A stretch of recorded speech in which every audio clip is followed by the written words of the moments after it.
નમસ્કાર દર્શક મિત્રો, શ્રી સિદ્ધિ વિનાયક ગુજરાતી જ્યોતિષમાં આપનું હાર્દિક સ્વાગત છે. આ સિરીઝનો આપણો ચોથો ભાગ ચાલી રહ્યો છે. આપણે આગળના 3 વિડીયામાં મેષ, વૃષભ અને મિથુન લગ્નમાં કયા ગ્રહો યોગકારક થાય છે તેના વિશે જાણ્યું હતું. આજે આપણે જાણીશું કે કર્ક લગ્ન હોય તો એમાં કયા ગ્રહો યોગકારક થાય છે. તો આજનો વિષય છે કર્ક લગ્નમાં યોગકારક ગ્રહો. તો જુઓ મિત્રો, જેની પણ જન્મકુંડળીમાં લગ્નની અંદર એટલે કે પ્રથમ ભાવમાં 4 નંબર લખેલા હોય તો એને કહેવાય કર્ક લગ્ન. હંમેશા જન્મકુંડળીમાં રાશિ લખવામાં આવતી નથી, પણ રાશિનો અંક લખવામાં આવે છે. તો લગ્નની અંદર એટલે કે પ્રથમ ભાવમાં 4 નંબર લખેલા હોય તો હકીકતમાં મેષ રાશિથી ગણવાનું હોય છે. તો મેષ, વૃષભ, મિથુન અને કર્ક, ચોથી રાશિ કઈ આવી તો કે 4 નંબરની રાશિ આવી. તો લગ્નમાં 4 નંબર આવે છે. તો જેનું પણ જન્મકુંડળીમાં 4 નંબર રાશિ હોય તો એને કહેવાય છે કર્ક લગ્ન. એનો સ્વામી બને છે ચંદ્રદેવ. તો ચંદ્રદેવ છે એ કર્ક લગ્ન વાળા માટે સૌથી વધારે યોગકારક ગ્રહ ગણાય છે, કારણ કે એ લગ્નેશ બને છે, માટે સૌથી વધારે શુભ ગ્રહ ગણાય છે. ચંદ્રદેવ છે એ કર્ક લગ્ન હોય તો એના માટે સૌથી વધારે ઇમ્પોર્ટન્ટ ગ્રહ બની જાય છે. બીજા ભાવમાં સિંહ રાશિ આવે છે. એનો અધિપતિ બને છે સૂર્યદેવ. આ બીજો ભાવ છે એ માર્ગ ભાવ છે, તો એનો અધિપતિ માર્કેશ કહેવાય છે. પરંતુ જ્યારે પણ બીજા ભાવનો અધિપતિ લગ્નેશનો મિત્ર બને ત્યારે વધારે માર્કેશ રહેતો નથી. તો આ જેનું પર કર્ક લગ્ન હોય એના માટે સૂર્યદેવ છે એ સમ બની જાય છે, એટલે કે શત્રુ નથી, કારણ મિત્ર છે. માટે માર્કેશ હોવાથી પણ તે માર્કેશ બનતો નથી, કારણ કે લગ્નેશનો એ મિત્ર છે. એ ગ્રહ યોગકારક બનતો નથી, પણ તટસ્થ બને છે, એટલે કે સમ બને છે. કર્ક લગ્નમાં ત્રીજા ભાવમાં કન્યા રાશિ આવે છે. એનો અધિપતિ બને છે બુધદેવ. તો બુધદેવ છે એ લગ્નેશનો શત્રુ છે, અને ત્રીજો ભાવ છે એ ત્રિશડાય ભાવમાં આવે છે. તો બુધ છે આ કર્ક લગ્ન, જેનું પણ કર્ક લગ્ન હોય તો ત્રીજા ભાવમાં અને 12મા ભાવમાં બુધની રાશિ આવે છે. ત્રીજા ભાવમાં કન્યા રાશિ આવે છે, જ્યારે 12મા ભાવમાં મિથુન રાશિ આવે છે. તો ત્રીજો ભાવ છે એ ત્રિશડાય ભાવ છે, અને 12મો ભાવ છે એ ત્રિક ભાવમાં આવે છે. એટલે બુધ ગ્રહ છે એ કર્ક લગ્ન વાળા માટે યોગકારક ગ્રહ બનતા નથી. ચોથા ભાવમાં તુલા રાશિ આવે છે. કર્ક લગ્ન વાળા માટે શુક્રદેવ લગ્નેશના શત્રુ છે, અને કર્ક લગ્ન હોય તો એક રાશિ શુક્રની આવે છે ચોથા ભાવમાં, અને એક રાશિ આવે છે 11મા ભાવમાં. આ 11મો ભાવ છે એ ત્રિશડાય ભાવમાં આવે છે. અને જ્યારે પણ કેન્દ્રમાં શુભ ગ્રહની રાશિ આવે ત્યારે એ ગ્રહ અશુભ બની જાય છે, કારણ કે કેન્દ્રમાં શુભ ગ્રહો શુભ ભાવના અધિપતિ બનતા હોય તો એ અશુભ બને છે, કારણ કે શુભ ફળ આવી શકતા નથી. પરાશર જ્યોતિષમાં આ એક વિશેષ નિયમ રહેલો છે. તો શુક્રદેવ છે એ લગ્ન શત્રુ પણ છે, અને સાથે એ ત્રિશડાય ભાવના અધિપતિ પણ બને છે. તો કર્ક લગ્ન વાળા જેનું પણ કર્ક લગ્ન હોય તેના માટે શુક્રદેવ છે યોગકાર ગ્રહ બનતા નથી. પંચમ ભાવમાં વૃશ્ચિક રાશિ આવે છે.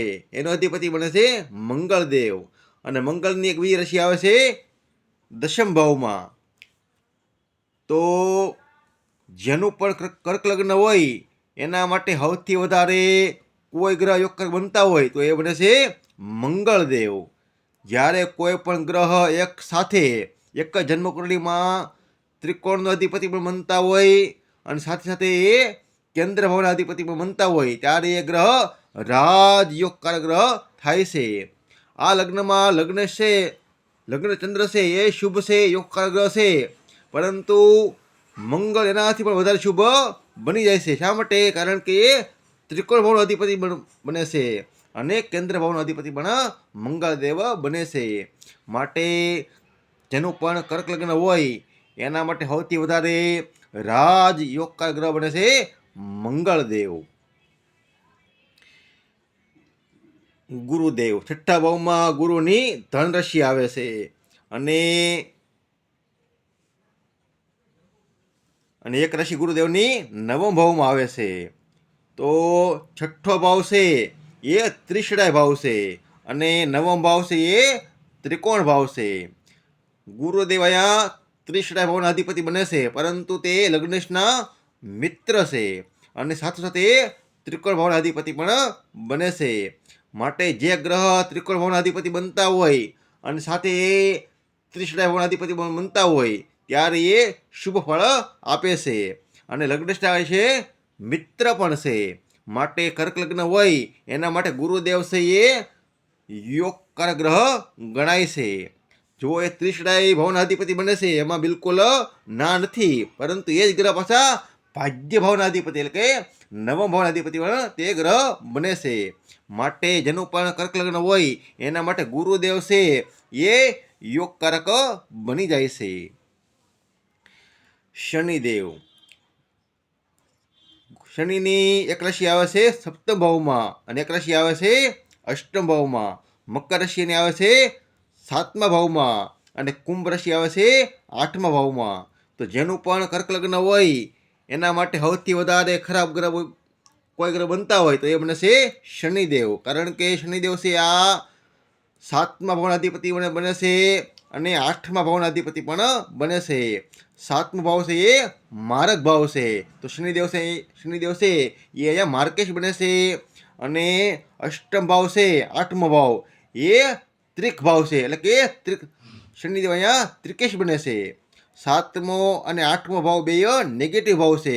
આ મારક ભાવ છે અને આ ત્રિક ભાવ છે. તો જેનું પણ કર્ક લગ્ન હોય એના માટે સૌથી વધારે કોઈ ગ્રહ ખરાબ બનતા હોય તો એ બને છે શનિદેવ. જુઓ મિત્રો, આમાં રાહુ અને કેતુની ગણના મેં કરેલી નથી, પરંતુ જેનું પણ કર્ક લગ્ન હોય એના માટે રાહુ જ્યારે ત્રીજા ભાવમાં બેઠા હોય, સાથોસાથે સપ્તમ ભાવમાં બેઠા હોય, સાથે 11 ભાવમાં બેઠા હોય તો એ ગ્રહ યોગકારક બને છે. અને કેતુદેવ જ્યારે કર્ક લગ્ન હોય અને કેતુદેવ જ્યારે કુંડળીમાં પંચમ ભાવમાં હોય, છઠ્ઠા ભાવમાં હોય, નવમ ભાવમાં હોય, દશમ ભાવમાં હોય અને 11 ભાવમાં હોય, આ ભાવમાં કેતુ હોય તો તે ગ્રહ કર્ક લગ્નમાં યોગકારક ગ્રહ બને છે. જુઓ મિત્રો, જેનું પણ કર્ક લગ્ન હોય એ સૂર્ય ભગવાનનું રત્ન ધારણ કરી શકતા નથી, પરંતુ લગ્નેશના મિત્ર છે, પરંતુ એ માર્કેશ પણ બને છે. તો જેનું પણ કર્ક લગ્ન હોય એને સૂર્ય ભગવાનનું યંત્ર પૂજા કરવી જોઈએ. કર્ક લગ્નવાળા માટે ચંદ્રનું રત્ન ધારણ કરી શકાય છે. એનું જે મોતી આવે એ તે પહેરી શકે છે. મંગળદેવ છે એ રાજ યોગકારક ગ્રહ થાય છે, માટે મંગળનું રત્ન ધારણ કરી શકે છે. બુધ છે એ આ લગ્નમાં અકારક ગણાય છે, યોગકારક ગ્રહ ગણાતા નથી, માટે બુધનું રત્ન ધારણ કરાતું નથી. જો બુધ દેવની દશા હાલતી હોય અથવા કોઈ પ્રકારે એની તકલીફ આવતી હોય તો બુધનું યંત્ર પૂજન તે કરી શકે છે. ગુરુદેવ આ કુંડળીમાં ભાગ્યેશ બને છે અને ત્રિશડાય ભાવના અધિપતિ પણ બને છે. તો જેનું કર્ક લગ્ન હોય ને એમાં ગુરુની સ્થિતિ જોવી જોઈએ, અને ગુરુની સ્થિતિ સારી હોય તો ગુરુનું રત્ન ધારણ તે કરી શકે છે. સમજી લો કે કર્ક લગ્ન છે અને ગુરુ નવમ ભાવમાં બેઠેલા છે તો ગુરુ રત્ન ધારણ કરી શકે છે, અથવા ગુરુ છે એ લગ્નમાં બેઠેલા છે તો ગુરુ રત્ન ધારણ કરી શકે છે. બીજા ભાવમાં બેઠા હોય તો કુંડળીનું અધ્યયન કરીને પછી જ ગુરુ રત્ન ધારણ કરવું જોઈએ. કર્ક લગ્ન હોય તો શુક્ર રત્ન ધારણ કરી શકાતું નથી, કારણ કે એ ત્રિશડાય ભાવના અધિપતિ પણ બને છે, લગ્નેશના શત્રુ પણ છે. તો શુક્રનું યંત્ર પૂજન કરી શકાય છે. શનિનું રત્ન ધારણ તો બિલકુલ કરી શકાતું નથી, કારણ કે શનિ અહીંયા પ્રબળ માર્કેશ બને છે અને પ્રબળ ત્રિકેશ પણ બને છે. લગ્નેશના શત્રુ પણ પ્રબળ છે. માટે જેનું પણ કર્ક લગ્ન હોય એને ક્યારેય પણ શનિનું રત્ન ધારણ કરવું જોઈએ નહીં. આ જો શનિ પ્રકારની કોઈ તકલીફ આવતી હોય તો શનિનું યંત્ર પૂજન તે કરી શકે છે. રાહુ અને કેતુનું રત્ન કે યંત્ર પૂજન કુંડળીના કયા ભાવમાં રાહુ કેતુ બેઠા છે, કઈ રાશિમાં બેઠા છે, એના આધારે એનું રત્ન કે યંત્ર પૂજન કરી શકાય છે. આપણે નેક્સ્ટ વિડીયોમાં જેનું પણ સિંહ લગ્ન હશે એના જેનું પણ સિંહ લગ્ન હોય એમાં કયા ગ્રહો યોગકારક થાય છે, કયા ગ્રહો રાજ યોગકારક ગ્રહ થાય છે તેના વિશે આજે આપણે આગળના વિડીયોમાં જાણીશું. ગુજરાતી જ્યોતિષ વિષયક જ્ઞાન વૃદ્ધિ માટે મારી શ્રી સિદ્ધિ વિનાયક ગુજરાતી જ્યોતિષ ચેનલને સબસ્ક્રાઈબ કરી શકો છો. તેમાં મિત્રો કુંડળી માટે આ નંબર પર કોન્ટેક કરી શકો છો.